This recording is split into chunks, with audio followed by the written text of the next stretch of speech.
Esta ya es la segunda sesión de Historia Universal y el día de hoy vamos a conversar sobre la teoría de la evolución. Para eso nosotros tenemos que preguntarnos ¿qué es la evolución? Muchas veces tenemos un concepto equivocado sobre la evolución porque hemos visto películas y dibujos que pueden no darnos una idea clara de lo que es esta palabrita. Cuando hablamos de evolución, nos referimos a un proceso biológico, es decir, un proceso que tienen los seres vivos, por el cual toda una especie, no un individuo, no una persona, no una familia, toda la especie va modificándose, va transformándose en nuevas especies con tal de adaptarse a la naturaleza. Esto debido a diferentes factores. Puede tratarse de depredadores, puede tratarse de un clima hostil, de un clima difícil, puede tratarse de alimentación, etc. Como afecta a toda una especie, se dice que es un proceso colectivo. Además de que dura mucho tiempo. Estos cambios, estas transformaciones no son perceptibles a simple vista. No se van a notar en 10 años, 20 años, sino en cientos de años. ¿Ya? Avancemos con los principales representantes. Vámonos, a ver, reconoces el mapa, ¿no? Es el continente de Europa. Sí, sí. Sí, Vámonos a este país. ¿Reconoces cuál es? ¿Recuerdas cuál es? Francia. Francia. Porque yo te dije, Francia. estudia la localización de todos los países de Europa. Te dejé como tarea. Solamente dos hicieron. En Francia tenemos a un gran representante llamado Jean-Baptiste Caballero de Lamarck. Este Lamarck, que es el que vemos en imagen, expone por primera vez una teoría fundamentada, sustentada sobre la evolución. Lo llama Historia de los Animales Vertebrados. ¿Y qué nos dice Lamarck en esta investigación? Básicamente nos dice la ley del uso y desuso. ¿Qué significa eso, profesor? Lamarck se da cuenta que si las personas, animales, mientras más usen una parte de su cuerpo, más lo van a desarrollar. Y mientras menos lo usen, con el tiempo se empieza a atrofiar. Entonces, pongamos el ejemplo acá de la jirafita. Supongamos que estas 4 jirafas coexisten en un mismo momento, conviven en una época.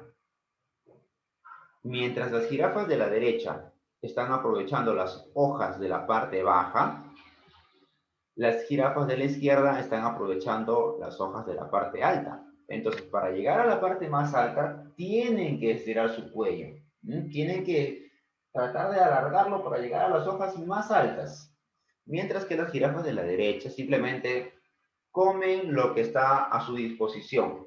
Se llenan y se acabó. No hacen ningún esfuerzo, no practican, no ejercitan alguna extremidad, alguna parte de su cuerpo. Y como no lo usan, simplemente se atrofia. Mientras que en el lado izquierdo, al usarlo constantemente, empieza a desarrollarse.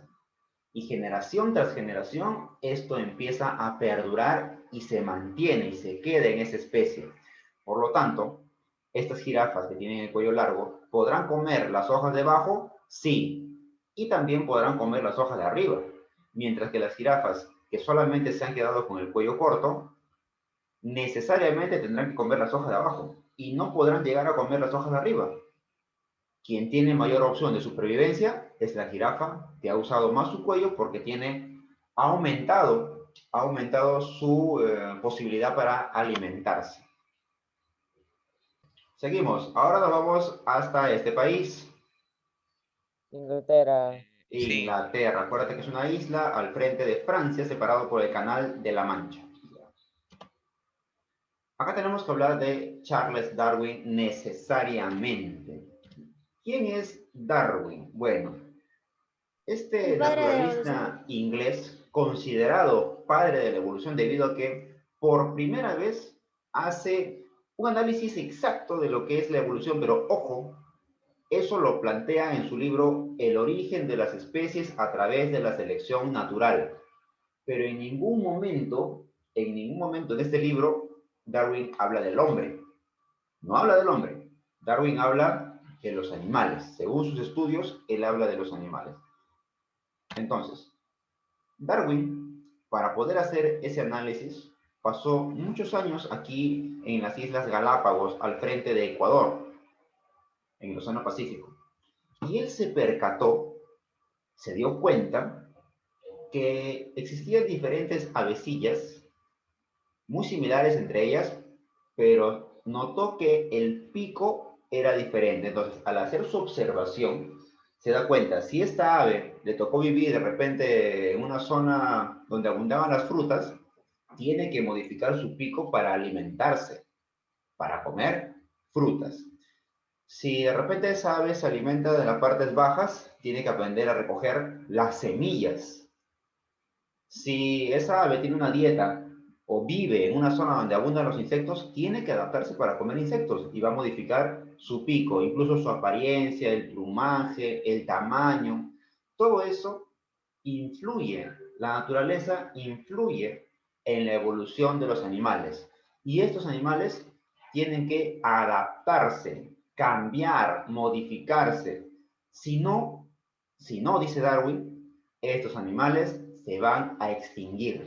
Y cuando hablamos de extinción, no decimos que un animal muere, o dos animales, o una familia de animales. Toda la especie desaparece, como ya ha ocurrido en la historia de la Tierra. Ha habido varios animales que al no adaptarse han tenido que desaparecer. Por ejemplo, toda la megafauna.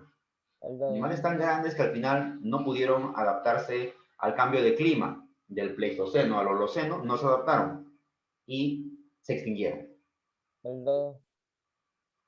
Tal vez se pueda adaptar para otras. Hornos pequeñitos. Ah, y va a seguir adaptándose, ¿eh? Sigue cambiando. Lo mismo ocurre con el caballo, por ejemplo, mira, durante el Eoceno, que aparece el caballo hace 50 millones de años, tenía estas características. Era un mamífero bastante pequeño. Evolucionó del Pero burro. va cambiando su cuerpo. Es más, dice la información que cuando aparecen los caballos y van evolucionando, tenían el tamaño de un perro, dice. ¿Por qué van evolucionando? Te explican. Fortalecen sus patas, se hacen más grandes para que puedan escapar rápido de sus depredadores, porque recuerda que el caballo es herbívoro, tiene carnívoros detrás de él, tiene que escaparse. ¿Por qué no ocurrió eso con el perro? Porque el perro, al contrario, es Era carnívoro, era depredador. Lobos. Y claro, ya el lobo que se acerca El perro come pasto, a humanos, planta. ese lobo que se acerca a la manada de humanos se da cuenta, inteligente, se da cuenta que si no ataca a los humanos le van a dar comida. Le hacen las obras, pero le va a dar comida. Le está facilitando la tarea al lobo, ya no tiene que cazar. Y eso lo hizo que se vuelva más Acostumbrando al ser humano y va evolucionando sus características. Atrás del caballo. Ya no tiene que ser depredador. Sus colmillos se van haciendo más pequeños, su agresividad va disminuyendo, todas esas hormonas que tienen los animales para cazar, ¿no? Para distinguir los olores, la vista, va haciéndose cada vez más tenue, más ligero, y se adapta a una forma de vida más casera, y es lo que tenemos hoy día, los perros y los gatos, por ejemplo, ¿no? ¿Los gatos de dónde vienen? Acá tenemos una comparación de la teoría de Lamarck con la teoría de Darwin. En la parte de arriba, en la parte superior, nos está mostrando la teoría de Lamarck. Acuérdate, ¿eh? El uso y desuso, Lamarck. Mientras estas jirafitas más usen su cuello para conseguir alimento, por ejemplo, o para observar de repente a sus depredadores, tienen más opciones de sobrevivir, tienen más posibilidades de alimentarse y más opciones de detectar a tiempo si hay un animal que de repente quiere sorprenderlos y pueden escaparse. Eso es lo que dice Lamarck. Y mientras más lo usan, más se desarrolla. Si no lo usan, se atrofia y desaparece. Mientras que Darwin nos habla de la teoría de la selección natural, donde la adaptación al medio ambiente juega un papel importante. Acá tenemos 4 jirafas. Si las pequeñas, con cuello pequeño, no se adaptan y no se exigen, no se adaptan, van a morir. Toda la especie va a morir, ¿ya? Profe, ellos tienen que crecer para que su cuello crezca.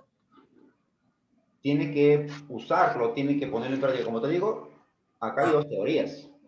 Tiene que levantar su cuello cada vez para que crezca más. Claro, pero esto es generacional, ¿no? O sea, no es que yo alzo mi cuello y ya mi hijo va a tener el cuello largo, no. Eso pasa año tras año, De generación en generación. ¿no? Un desarrollo. No es de inmediato. Seguimos en Inglaterra.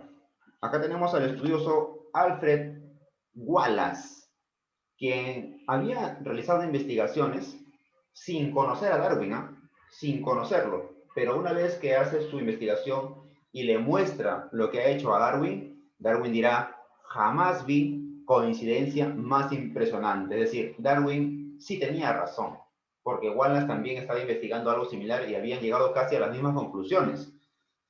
Esto lo plantea Wallace en su obra Contribución a la teoría de la selección natural. Veamos un ejemplo.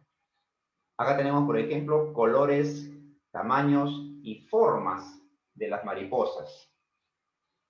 ¿Por qué crees que se distinguen estas mariposas en todos sus colores? Para camuflarse.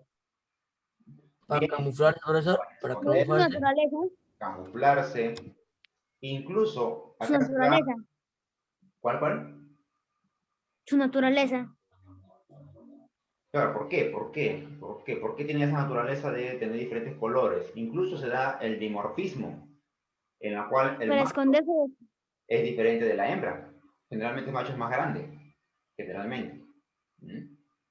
Para esconderse de sus depredadores, ¿no? Se mimetiza con los colores, ¿no? Estos estudios lo hace Wallace. Entonces, bien, y por último, tenemos a este investigador llamado Thomas Huxley, también de Inglaterra, que es el que vemos en imagen. Y él va a ser la primera persona que va a estudiar y aplicar las ideas y postulados de Darwin, pero centrando su investigación en el ser humano. Hasta el momento Darwin y Wallace habían hablado sobre los animales. Thomas Huxley, contra todo pronóstico, va a plantearlo en humanos. Y te digo contra todo pronóstico porque la Iglesia tuvo un papel fundamental aquí. La ideología de la Iglesia es una ideología creacionista, no evolucionista, no cree en la evolución, sino en la creación. ¿No? De que Dios crea a Adán, y Eva, Lilith, la manzana, etc. Pero en el aspecto científico, eso queda un poco en el aire. Entonces, al darse los descubrimientos, las investigaciones de Darwin y de Wallace, la Iglesia se puso en un papel opositor. No fomentar esas investigaciones, decía, ni las de Darwin ni las de Wallace. Entonces, a pesar de eso, la ciencia sigue avanzando. Y Huxley ya plantea esa evolución en el hombre, con lo cual pues se genera un gran problema con la Iglesia Católica, pero logra sistematizar su teoría en su obra El lugar del hombre en la naturaleza. Esto es lo que plantea Huxley, mira. Él observa que el esqueleto de algunos primates, como el gibón, que está a la ¿Qué es izquierda, eso, profesor? ¿Qué es el gibón? un primate familiar del mono, el orangután, el chimpancé, el gorila, los esqueletos son muy similares al esqueleto humano. Prácticamente es el mismo. La estructura es la misma. Las diferencias las vamos a encontrar de repente en el tamaño, en el grosor, ¿no? En la capacidad, pero la cantidad de huesos, la Profe, forma, ahí todo se ve claramente una cola. es igual. Todo es exactamente igual. Estos son primates que han perdido la cola, así como el ser humano. El del hombre está acá a la derecha. Como tú Una puedes cola de ver, hueso. Ahí está, el hueso la sacro cola. lo tiene aquí, terminando la columna vertebral. Y estos otros primates también tienen el hueso sacro porque ya no tienen cola, la han perdido. Se ha atrofiado en el tiempo y ha desaparecido. Entonces, esta es la investigación más importante que muestra Thomas Huxley. Toma foto ya. Ya, esta es la autoevaluación, lo estudias ¿Lo va a también. subir a YouTube ese video, profesor? También.